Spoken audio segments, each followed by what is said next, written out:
ঘন্টার মধ্যে যদি জাতিসংঘের মানবাধিকার কার্যালয়ের অফিস অনুমোদনের চুক্তি বাতিল না করে অথবা আমাদেরকে আশ্বাস না দেয়, তাহলে আমরা লাগাতার কর্মসূচি চালিয়ে যাওয়ার ঘোষণা দিতে বাধ্য হব। সো আমরা আসলে মানে এটা আমাদের মূল বার্তা যে সর্বনীতি জাতিসংঘের মানবাধিকার কার্যালয়ের চুক্তি অনুমোদন বাতিল না করে তাহলে আমরা লাগাতার ঘোষণা দেব। আমরা আসলে কেন এই যে জাতিসংঘের মানবাধিকার কার্যালয় যে আসছে বাংলাদেশে অফিসার অনুমোদন দিয়েছে, ঢাকা বিশ্ববিদ্যালয় থেকে কেন আমরা এই বিরোধিতা করছি, এর অনেকগুলো কারণ আছে। বিষয়টা হচ্ছে যে এই যে জাতিসংঘের মানবাধিকার কার্যালয় এইটা যে অনুমোদন হয়েছে, এর মাধ্যমে কি হবে, আমাদের শিক্ষা ব্যবস্থা এবং শিক্ষার্থীরা তাদের নৈতিকতা খারাপ। বিশেষ করে জাতিসংঘের মানবাধিকার কার্যালয়ের যে প্রেক্ষাপট আসে, আমরা দেখেছি গত স্বৈরাচার আমলে ক্লাস 6 অথবা 7 এর একটা বইয়ের মধ্যে শরীফ শরীফের একটা গল্প ঢোকানো হয়েছিল। সেইটা নিয়ে শিক্ষার্থী এবং অভিভাবকরা ব্যাপক উদ্বিগ্ন ছিল এবং এর প্রতিবাদে মাঠে নেমেছিল। যেই প্রতিবাদের অব্যাহত কারণেই মূলত সরকারের পতন ঘটেছে, স্বৈরাচারের পতন ঘটেছে, সেটার একটা বড় একটা প্রেক্ষাপট ছিল। যাই হোক, আজকে আবার আমাদের মানে যে শিক্ষা ব্যবস্থার মধ্যে যে নতুন নতুন সিলেবাসের মধ্যে যেসব নতুন এজেন্ডা ঢুকানো হবে, এর মধ্যে অন্যতম একটা হচ্ছে আপনার এলজিবিটিকিউ বা সমকামিতা বা ট্রান্সজেন্ডার, এই জিনিসগুলো ঢুকানো হবে। ওই সময় তো গত স্বৈরাচার আমলে জাতিসংঘের মানবাধিকার বাংলাদেশে ছিল না, এরপরও এই ট্রান্সজেন্ডার এলজিবিটিকিউকে বৈধ করার চেষ্টা করা হয়েছিল শিক্ষা ব্যবস্থার মধ্যে ঢুকানোর মাধ্যমে।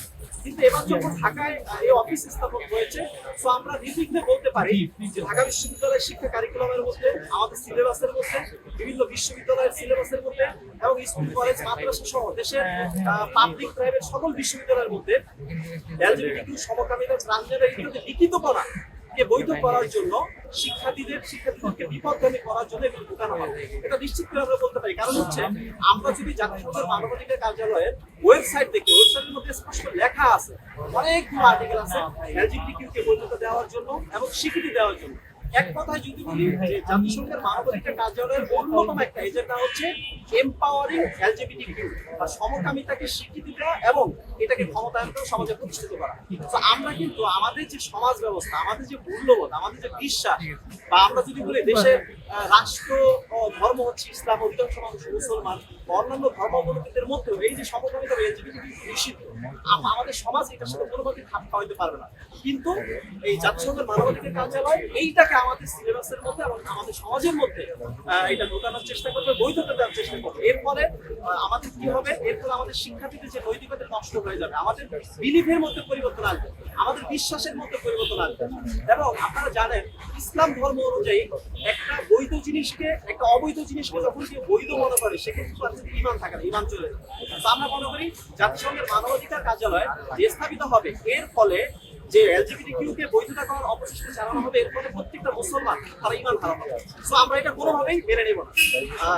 একই সাথে আরেকটা বিষয় হচ্ছে যে আমাদের পার্বত্য চট্টগ্রামের বিষয় আছে, যে অস্থিতিশীল হবে এই মানবাধিকার কার্যালয় থেকে যারা বিচ্ছিন্নতাবাদী গোষ্ঠী আছে তাদেরকে প্রকাশ্যে অপ্রকাশ্যে প্রত্যক্ষভাবে এবং অপ্রত্যক্ষভাবে মদত দেওয়া হবে, বিচ্ছিন্নতাবাদী গোষ্ঠীকে দেওয়া হবে। এবং আমাদের পার্বত্য চট্টগ্রামে যে একটা খ্রিস্টান এস্টেট করার যে পরিকল্পনা আছে, সেই পরিকল্পনার দিকে তারা ধাবিত হবে।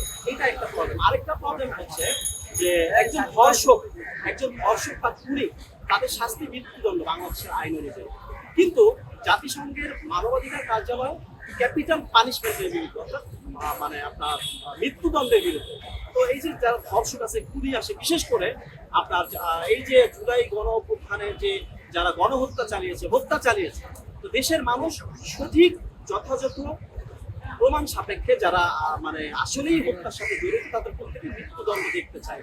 কিন্তু আমরা যদি দেখি জাতিসংঘের মানবাধিকার কার্যালয়ের যে এজেন্ডা, তাদের ওয়েবসাইটের মধ্যে আছে তারা ক্যাপিটাল পানিশমেন্টের বিরুদ্ধে, মৃত্যুদণ্ডের বিরুদ্ধে। তো এইটাও আমরা কোনোভাবে মেনে নেব না। অর্থাৎ অনেক দিক থেকেই দেশে একটা গোলমাল তৈরি হবে। এখন আমাদের শিক্ষার্থীরা যখন সমকামিতার মধ্যে চলে যাবে, মানে আমরা এক কথায় যদি বলি, বিশ্ববিদ্যালয়গুলো আগে স্কুলের মধ্যে শরীফ শরীফের গল্প ঢোকানো হয়েছিল, এখন বিশ্ববিদ্যালয়গুলোতে মানে কোটা তৈরি হবে সমকামিতার জন্য, এলজিবিটিকিউ যারা রাইটস আছে তাদের জন্য কোটা তৈরি হবে। এমনকি মসজিদের ইমাম কোটা থাকবে, তারা হবে সমকামী ইমাম। তো এটা কোনোভাবে হইতে পারে না। একই সাথে চাকরি পরীক্ষা আমরা দিব, সেখানে কিন্তু আবার কোটা পত্র চলে আসছে, সমকামী কোটা, এলজিবিটিকিউ কোটা চলে আসছে। তো আমরা বলতে চাই জাতিসংঘের মানবাধিকার কার্যালয়ের মাধ্যমে দেশে একটা অস্থিতিশীল পরিস্থিতি তৈরি হবে, একটা গৃহযুদ্ধের দিকে চলে যাবে। এবং একই সাথে আমরা দেখেছি সিরিয়া, লেবানন সহ যেই সব দেশের অবস্থা গৃহযুদ্ধ যেসব চলছে বা গৃহযুদ্ধের মতো অবস্থা, সেই সব দেশেই মূলত জাতিসংঘের মানবাধিকার কার্যালয় স্থাপিত হয়, অনুমোদন দেওয়া হয়।